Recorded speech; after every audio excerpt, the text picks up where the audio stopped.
En el ámbito financiero y contable, los instrumentos de deuda representan una herramienta fundamental para la obtención de recursos. En esta oportunidad abordaremos el tema bonos y obligaciones, analizando su importancia, su base legal aplicada específicamente a Guatemala y su tratamiento contable conforme a las normas internacionales de información financiera. En Guatemala los bonos y obligaciones están regulados principalmente por el Código de Comercio y la Ley del Mercado de Valores y Mercancías, los cuales establecen los requisitos para su emisión, registro y supervisión. Asimismo, desde el punto de vista contable, su tratamiento se rige por las normas internacionales de información financiera, especialmente la NIF 9 y la NIF 7. El objetivo de esta exposición es desarrollar de manera integral este tema, abordando sus conceptos fundamentales, base legal, tratamiento contable y su aplicación en el contexto guatemalteco. A partir de este contexto general, es importante comprender cómo funcionan estos instrumentos dentro del ámbito financiero. Los bonos y obligaciones constituyen una forma de financiamiento estructurado que permiten a las empresas obtener recursos sin recurrir directamente a préstamos bancarios. Desde una perspectiva financiera, estos representan un pasivo para el emisor y un activo para el inversionista. Esto los convierte en instrumentos clave. Un bono es un título de crédito mediante el cual una entidad se compromete a pagar una suma determinada en una fecha futura, así como intereses periódicos sobre su valor nominal. Desde el punto de vista legal, el Código de Comercio establece que los títulos de crédito son documentos necesarios para ejercer el derecho consignado en ellos. Contablemente, los bonos emitidos se reconocen como pasivos financieros, de acuerdo con la NIF 9, ya que implica una obligación contractual de pago. Retomando esta idea, es importante diferenciar el concepto de obligación. La obligación, en este contexto, se refiere al compromiso legal adquirido por la empresa emisora de cumplir con el pago de capital e intereses. De acuerdo con el artículo 545 del Código de Comercio, las obligaciones deben contener los requisitos esenciales como el valor nominal, la tasa de interés y el plazo, lo que formaliza jurídicamente el compromiso del emisor.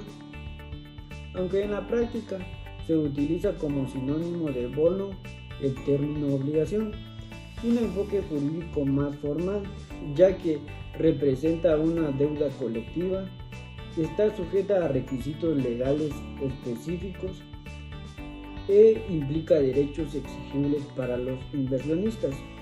Las obligaciones permiten dividir una deuda en múltiples partes iguales, facilitando su colocación entre varios inversionistas. Una vez comprendidos los conceptos de bonos y obligaciones, es necesario analizar los elementos fundamentales que los componen, ya que estos determinan su estructura financiera y contable. El valor nominal. Cuando hablamos del valor nominal nos dice que es el monto en el que el emisor se compromete a pagar al vencimiento del bono, el cual debe estar claramente especificado en el título, conforme el artículo 545 del Código de Comercio, que regula los requisitos formales de las obligaciones. Algunas características que presenta este valor nominal son las siguientes: es un valor fijo, no cambia durante la vida del bono, sirve como base para calcular los intereses. Desde el punto de vista contable, el valor nominal puede diferir del valor de emisión, generando descuento, si se emite por debajo, prima si se emite por encima. La tasa de interés. corresponde al rendimiento que el inversionista recibe por su inversión. Esta debe ser definida en las condiciones de emisión, tal como lo establece el artículo 23 de la Ley del Mercado de Valores y Mercancías, que exige claridad en las características de los valores ofrecidos. La tasa efectiva es clave en contabilidad, ya que es la que exige la NIF 9 para el cálculo del gasto financiero. Cuando hablamos del valor de emisión, nos dice que es el precio el cual el bono está colocado en el mercado. Puede ser a la par, que es igual al valor nominal, con descuento, que nos quiere decir que es menor al valor nominal. Con prima significa mayor al valor nominal. Este valor determina el efectivo recibido por el emisor y afecta directamente el reconocimiento contable inicial. Y el cuarto elemento es el descuento y la prima. El descuento se presenta cuando el bono se emite por debajo de su valor nominal, mientras que la prima se presenta cuando el bono se emite por encima de su valor nominal. Ambos deben amortizarse durante la vida del bono, permitiendo reflejar el costo real del financiamiento. Cuando hablamos del costo amortizado, nos dice que según la NIF 9, párrafo 5.3.1, los activos y pasivos financieros que no se midan a valor razonable deben registrarse al costo amortizado. En el caso de bonos emitidos, este método permite que el pasivo refleje su valor real en tiempo, evitando distorsiones contables. Esto se logra mediante el método del interés efectivo, que distribuye el costo financiero de manera proporcional durante toda la vida del bono.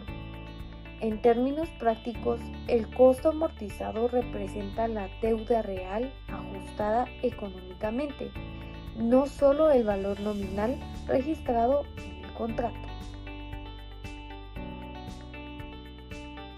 En Guatemala, la base legal principal se encuentra en el Código de Comercio, específicamente en los artículos 544 al 561. Estos regulan la emisión de obligaciones. Decreto 3496, Ley del Mercado de Valores y Mercancías, establece requisitos como registro obligatorio, transparencia, revelación de información financiera. El artículo 3 de la ley define a los bonos y obligaciones como valores, integrándolos dentro del sistema financiero regulado. El artículo 17 establece la obligación de revelar información financiera, incluyendo estados financieros auditados y riesgos asociados. El artículo 22 determina la responsabilidad del emisor respecto a la veracidad de la información y el cumplimiento de las obligaciones adquiridas. Adicionalmente, la legislación tributaria establece que los intereses pagados son deducibles para el emisor, mientras que para el inversionista constituyen ingresos gravados. Desde el punto de vista contable, el tratamiento de los bonos y obligaciones se encuentra regulado por las normas internacionales de información financiera. En relación con la NIF, tomamos en cuenta la NIF 9 instrumentos financieros. En el párrafo 3.1.1 nos dice que establece que un pasivo financiero se reconoce cuando la entidad adquiere una obligación contractual, como ocurre en la emisión de bonos. El párrafo 5.1.1 indica que el reconocimiento inicial debe hacerse al valor razonable. Este también establece que el pasivo financiero se mide posteriormente al costo amortizado. El método del interés efectivo, definido en el apéndice A, permite distribuir el gasto financiero durante la vida del bono. Tomando en cuenta también lo que nos dice la NIF 32, presentación, el párrafo 11 establece que un instrumento es pasivo cuando existe una obligación de pagar efectivo, lo cual aplica a los bonos. Por su parte, la NIF 7 exige la revelación de la información relacionada con los riesgos financieros, tales como el riesgo de crédito, el riesgo de liquidez y el riesgo de mercado. La metodología en Guatemala. El proceso de emisión de bonos en Guatemala inicia con la aprobación por parte de la Asamblea de Accionistas conforme al artículo 545 del Código de Comercio, que establece la necesidad de cumplir con requisitos formales para la emisión de obligaciones. Posteriormente, la empresa debe inscribir los valores en el registro del mercado de valores, tal como lo exige el artículo 12 de la Ley del Mercado de Valores y Mercancías, asegurando que la emisión cumpla con los requisitos legales. El siguiente paso consiste en la elaboración del proceso de emisión, conforme el artículo 15 de la misma ley, donde se detallan las características del bono, riesgos y condiciones de pago. Una vez autorizado, se procede a la colocación de los bonos en el mercado, lo cual constituye una oferta pública regulada por el artículo 3 de la Ley del Mercado de Valores, garantizando transparencia en la capacitación de fondos. Finalmente, la empresa debe cumplir con el pago de intereses y la amortización del capital, en cumplimiento de las obligaciones contractuales establecidas en el título de crédito, conforme al artículo 547 del Código de Comercio. Finalmente, es importante considerar la información que debe ser presentada en los estados financieros.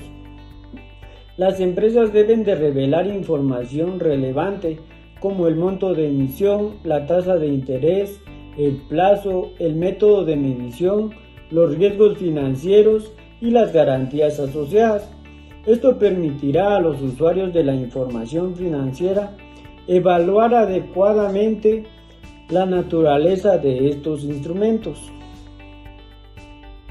Es importante mencionar fecha de vencimiento, pues la fecha de vencimiento es el momento exacto en el cual el emisor del bono debe devolver el valor nominal al inversionista, junto con cualquier interés pendiente. Desde el punto de vista financiero, esta fecha es fundamental porque determina tres cuestiones. Uno es el plazo del instrumento, es decir, corto, mediano o largo plazo. Número 2 es el riesgo asociado al tiempo.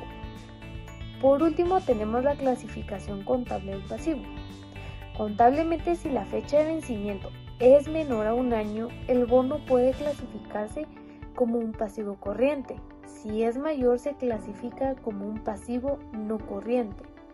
Además, la fecha de vencimiento influye en la valoración del bono en el mercado, ya que a mayor tiempo restante, mayor es la sensibilidad del precio a cambios en la tasa de interés.